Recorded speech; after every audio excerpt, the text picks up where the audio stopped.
I have a plan for my country, অর্থাৎ আমার একটি পরিকল্পনা আছে। এই পরিকল্পনা দেশের জন্য, মানুষের জন্য।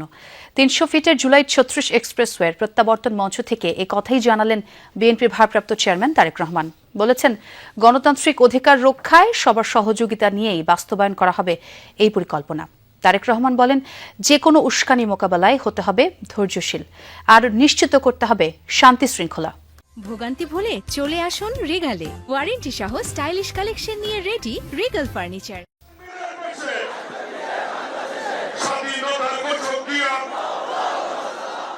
জনসমুদ্র, যে সমুদ্রে শুধু মানুষেরই ঢেউ, যেখানে এক সাহসী নাবিকের ঝঞ্ঝা বিক্ষুব্ধ দীর্ঘ নির্বাসিত পথ মারিয়ে ঠিক তীরে পৌঁছে জনতার কাছে নিজেকে সমর্পণ, মুখের স্মিত হাসি আর হাত নেড়ে এই বিপুল জনস্রোতে আসলে কে কাকে জানালো অভিবাদন?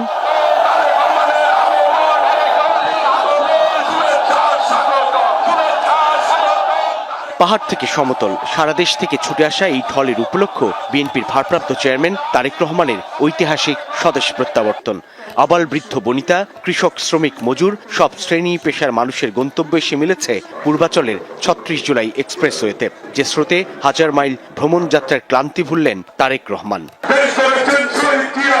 কে নেই এই মিছিলে? গণতান্ত্রিক আন্দোলনে নেমে যে নেতার ডাকে ঘর ছেড়ে গেরিলার মতো বনজঙ্গলে ফসলের মাঠে আশ্রয় নিয়েছিলেন, যে নেতার ডাকে মামলা আর গ্রেফতারের মুখোমুখি হতে দ্বিধা করেননি, সেই সব সাহসী মুখ এসেছে এখানে।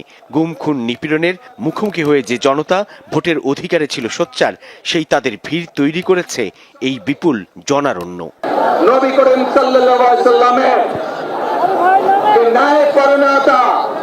ন্যায়পরায়ণতার আলোকে আমরা দেশ পরিচালনার সর্বোচ্চ চেষ্টা করব। যে রাজনীতির নির্মম পরিহাসে তারেক রহমানের দেশত্যাগ, সেই রাজনীতির টানেই ফিরেছেন। সেই মানুষের কাছে এসে তিনি নতজানু, আবেগাপ্লুত, কৃতজ্ঞ। তুলে ধরলেন মায়ের পাশে যাওয়ার আকুলতার কথাও।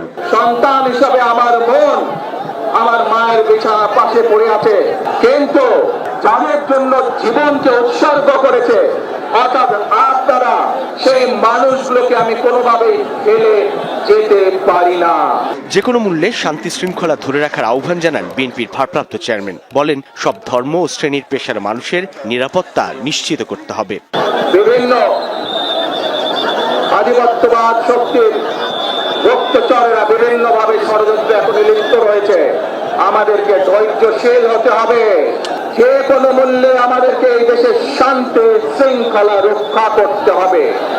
যে কোনো উস্কানির মুখে আমাদেরকে ধীর শান্ত থাকতে হবে। স্পষ্ট করে জানালেন নতুন বাংলাদেশ ঘিরে নিজের ও দলের পরিকল্পনার কথা। এই বাংলাদেশের মাটিতে দাঁড়িয়ে আপনাদের সকলের সামনে আমি বলতে চাই, I have a plan for the people of my country, for my country.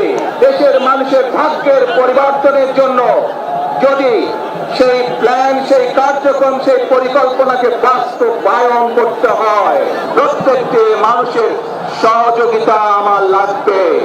৭১ থেকে ২৪ কিংবা গণতান্ত্রিক আন্দোলনে নিহতদের ঋণ পরিশোধে সকলে মিলে দেশ গড়ার আহ্বান জানান বিএনপির ভারপ্রাপ্ত চেয়ারম্যান তারেক রহমান।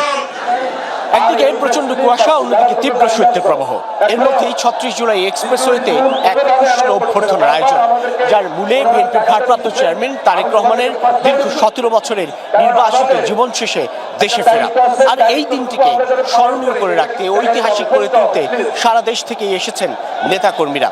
উপলক্ষ একটি, তারেক রহমানের ঐতিহাসিক এই স্বদেশ প্রত্যাবর্তন, যার নেপথ্যে রয়েছে দীর্ঘদিনের আন্দোলন, সংগ্রাম, নিপীড়ন আর নির্যাতন। আগামী দিনে ভোটাধিকার প্রতিষ্ঠার গণতান্ত্রিক সেই সংগ্রামে আরও একবার তারেক রহমান নেতৃত্ব দেবেন এদেশের সাধারণ মানুষকে, সেই প্রত্যাশা উপস্থিত সর্বস্তরের। Saifuddin Robin, Jamuna news, ৩৬ July expressway, Dhaka.